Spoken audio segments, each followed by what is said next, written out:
आनंद नहीं तब तक हरिनाम करने का वो फल भी नहीं जो मिलना चाहिए। इसलिए जब भी, क्योंकि ठाकुर जी का स्वरूप है आनंद, और अगर हम हमेशा आनंद में नहीं रहे तो समझना चाहिए कि हम ठाकुर जी से दूर हैं। इसीलिए हमेशा आनंद में रहो, और आनंद से सभी मिलकर के करेंगे भजन। कैसे?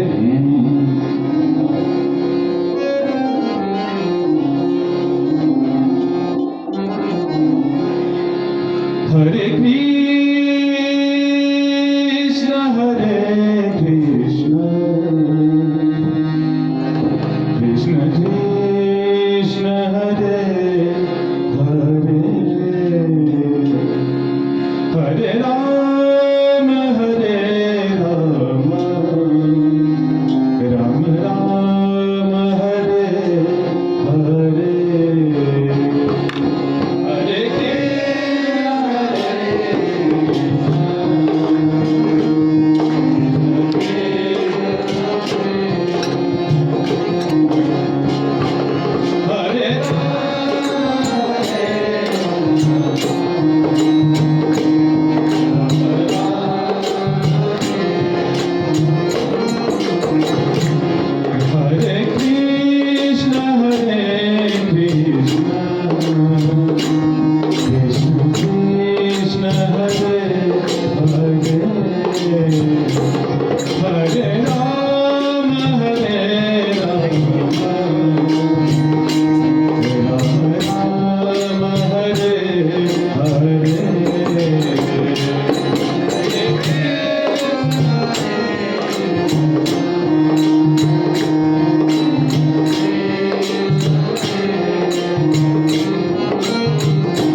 कीर्तन का आनंद, संपूर्ण जो आनंद है कीर्तन का, वो तभी आएगा जब हम बहिर्मुखी ना होकर अंतर्मुखी हो जाएं। क्योंकि ब्रह्मा जी ने सृष्टि ही की मन का बहिर्मुख होना। तो जब तक हम इस बहिर्मुखी मन को आंतरिक ना करें तब तक वो आनंद नहीं आ सकता। बाहर हम देखते रहेंगे होंगे हर तरफ, तो वो आनंद नहीं, अंदर अपने श्री ठाकुर जी को अपने अंदर देखना है और उन्हीं को रिझाना है। कैसे? हरे कृष्ण आनंद से गाए, कृष्ण कृष्ण हरे हरे, हरे राम राम राम हरे हरे, हरे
निताय गौर हरि बोल